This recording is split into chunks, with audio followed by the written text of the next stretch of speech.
In the bottom right, our blue Terran player is going to be GuMiho. Taking on the red Protoss in the upper left-hand side of the map. We have got ourselves PartinG.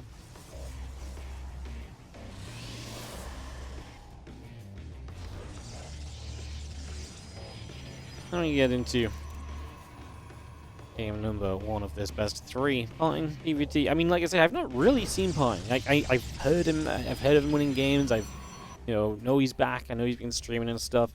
But this is my first time actually getting to cast him in an event since his return from the military. So, like I say, I don't 100% know what to expect apart from the fact that I do know he's been looking pretty good from what I've heard. So, yeah, in that regard, just excited to see what he comes up with today, how he does, etc. So we could just have our probe coming across the map to scout, and knowing PartinG, I was going to say there's no doubt that's about to jump onto that SCV and just try to cause some annoyance for the first few moments. Just trying to be a little bit of a frustration in these early stages. As our Reaper comes up, our Cybercore continues through. All of that is on the way.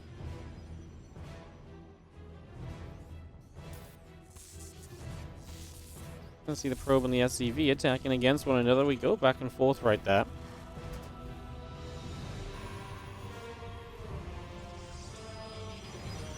Factory is on its way out, just going to be seeing the Reaper coming through, SCV and a depot coming on in. Probe does continue to the top side of the map as well, so away we go on that one. As the Reaper comes back over around the left. And yeah. Good. Obviously, early game is going to be taking a little bit of setting up time.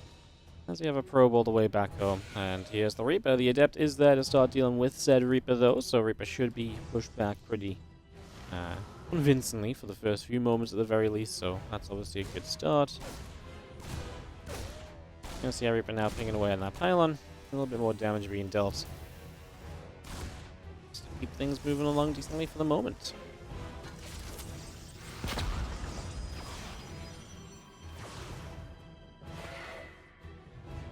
Reaper gets pushed away, obviously, and that's going to continue to be used for scouting throughout the course of this, so I'm sure we'll see a re-emergence of that Reaper again at some stage.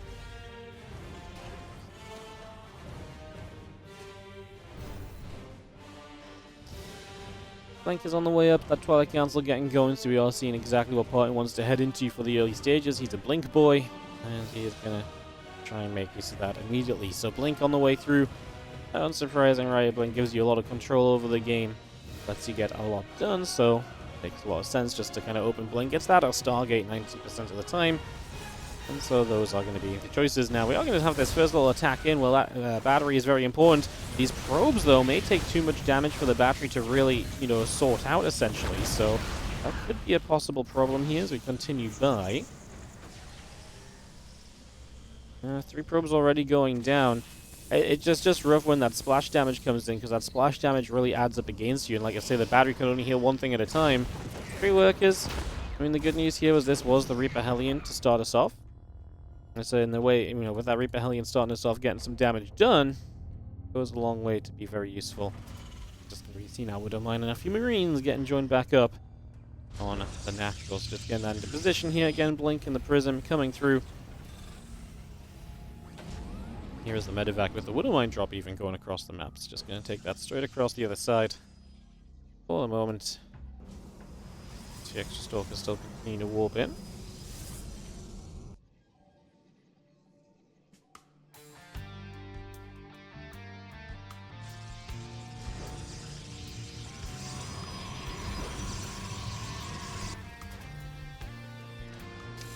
The mines coming by, looking to see what they can grab. They are just going to unburrow, so a little bit of action already. As we actually have one Widow Mine in the center, he's going to get a Stalker. That's a nice grab. Stalkers are expensive units. Units you don't usually want to, build twice, essentially. Like, they're not the units you want to lose out on, then have to replace them. They're very expensive. Usually they have the Blink to keep themselves alive, right? So, yeah, losing a Stalker to a Widow Mine is especially bad, as we are going to see the retarget here. Obviously, you don't want to go off on the Stalker now, because the Stalker would blink away, like that. Obviously, that's kind of the fault of GuMiho, because he could have had a probe there. Instead, he basically went for as much mine time denial as possible. he could have had maybe one probe when he realized that Partin was actually going to pull every single worker away and only leave the Stalker in range. So, arguably, maybe a little bit of a mistake, but we're really picking at the most minor of things for the moment. Kind of taking that approach to it, so... Medevac trying to return home is going to get maybe caught as well. Stalker's find it. It does have a boost in it to try and keep itself alive. See a couple of Stalker shots already coming through. That Medevac taking hits then. Absolutely taking some damage. It is indeed going to go down. So nice shutdown from PartinG. Just good to grab those things, right? The little extras, bonuses essentially.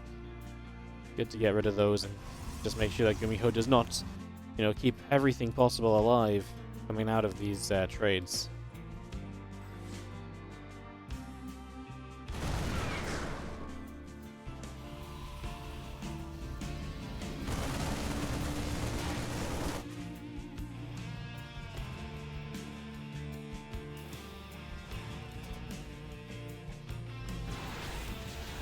Stalkers dropping off for a couple moments.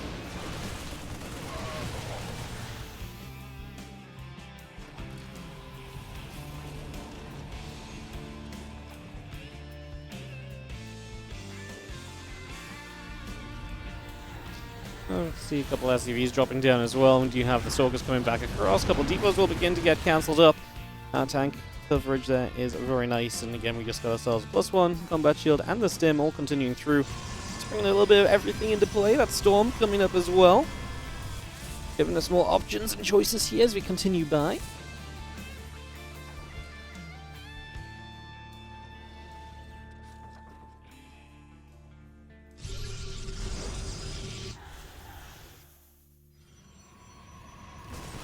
I'm just going to stem up here. GuMiho is going to find a hit.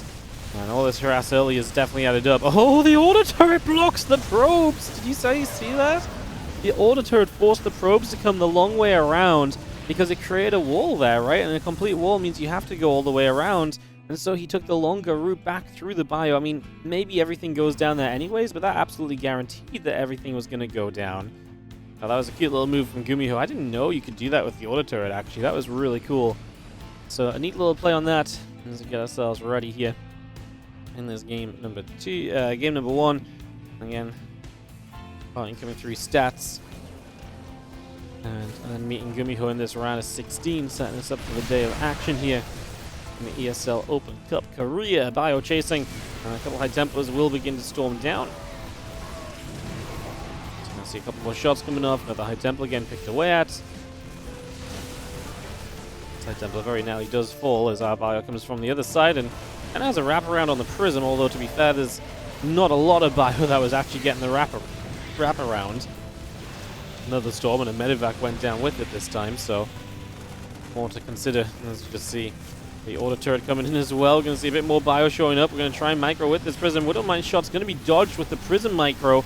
Good job from PartinG there. Going to keep himself going for this, give himself a chance at the very least.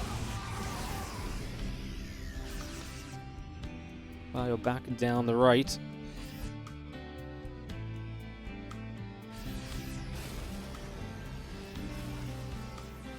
As this army coming back over to the right side, and we do see, I mean, GuMiho only 20 army supply ahead compared to what it was before. It was a little bit more serious perhaps, but I think in general GuMiho is still pretty happy. He's still trading well, and obviously chasing down Zealots like this is just like, well, give me the money, you know? These Zealots just getting picked away at. Minerals are basically being just spent, and they're not really doing anything. And now it's only the Prism left over. That Prism will be chased down. The Prism is going to be hunted by a few Marines. It can go across, obviously, the chasms, etc. So that gives you a big helping hand in that regard. As you do continue to see something else coming through. Another couple shots coming off. Bio units taking some hits. We have our Robo Bay and second facility coming up as well. Just a few more Zealots coming in, plus one attack on the way through also. Continue to bring up this along. 5 shots still coming through.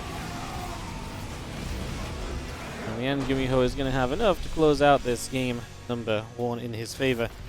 As I lied, guys, you did miss something. You have missed the proxy going down. There's a little proxy here from GuMiho as he spawned bottom left. GuMiho has constantly been trying to proxy lately and then it keeps backfiring where like it gets found and it gets stopped. And we casted a couple of games of him in the WardiTV playoffs that we did. Him against MaxPax was like a minute 13 game the day after he played against someone in the Open Cup Korea last week. I can't remember who, but it was again just try to proxy when being ahead. Oh no, it was against Creator because it was in the finals. Yeah, he tried to proxy when he was ahead and just boom. So yeah. As we get ready to go into this one, we just have our Cybercore coming around. Next is still coming up. Get all of that on the way still. And yeah, take a few moments to figure out the next part of the plan. Find out what these guys want to be doing. Obviously, it's the natural of PartinG that GuMiho can bunker up if he wants to, and he's going to bunk at the front of it. So, not near the mineral line, which is oftentimes the kind of usual way to go, but a little bit of a different approach in that regard, at least.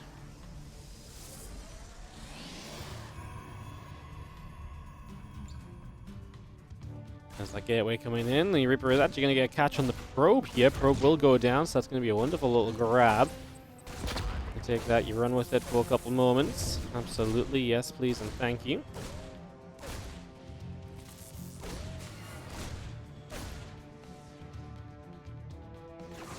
Gonna see how Reaper's still taking a shot off the Adept. It's gonna go.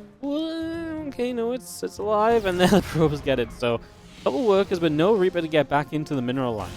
To get back into the bunker from the main. There is still one more Reaper, but that's obviously significantly less powerful than it would have been otherwise. So, that will be a factor too.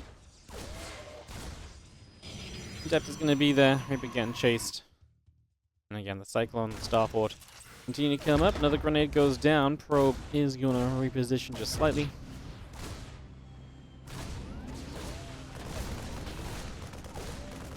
Yeah, this bunker just getting filled with a Reaper and a Marine. So that's why you kind of build it at the front instead of in the mineral line. Because then if you're going to build a Marine, the Marine can get in there as well. If it was in the natural or like deeper on the mineral line, the Marine will not get there before the Protoss player is going to be able to stop the Marine basically getting there, right? The Marine will just get targeted down too quickly. So I guess that's the reason for placing this as he did, and this is a genuine threat on the Nexus, with the Cyclone showing up and finding this little proxy on the other side of the map. Well, how about that for a bit of a shutdown? Cyclone locks in.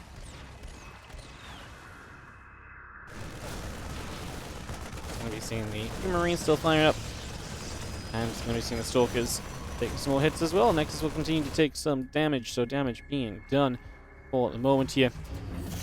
Continue to get this added up for the moment. I mean, this Nexus is genuinely on its way down, guys. We have to break through this like right now. We might just target fire down the Nexus anyways. No, he's going to go after the Zealot. So the Zealot goes down, the Stalkers take damage. I mean, to be fair, considering there's no battery, then yeah, you absolutely can target down these units. We're even going to pull probes to defend this. PartinG is in an absolute world of trouble, as we are going to close this out. So the Nexus doesn't go down. PartinG loses a fair few units in the process, however, of the defense. So that obviously turns out to be kind of expensive. And it's never going to be fun. Cyclones come back over to the left-hand side. Getting set up right there straight away.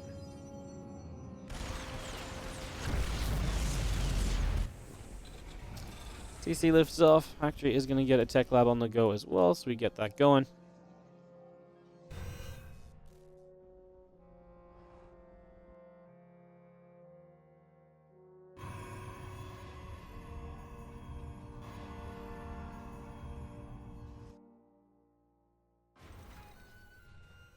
Again, Banshee going to get some cloaking on the way as well. The siege tank production, we're going to have really kind of a very aggressive set of units here. Continue to build through. Stalkers will shoot once at that orbital command. First Cyclone goes down. Second Cyclone going to get shot at as well. Also being cleaned out here. Well, I'm just going to say GG because he took a lot of damage and he realized he was pretty much all in here. What he was doing pretty much had to do some game-ending damage, and it very much so just did not achieve that in the slightest.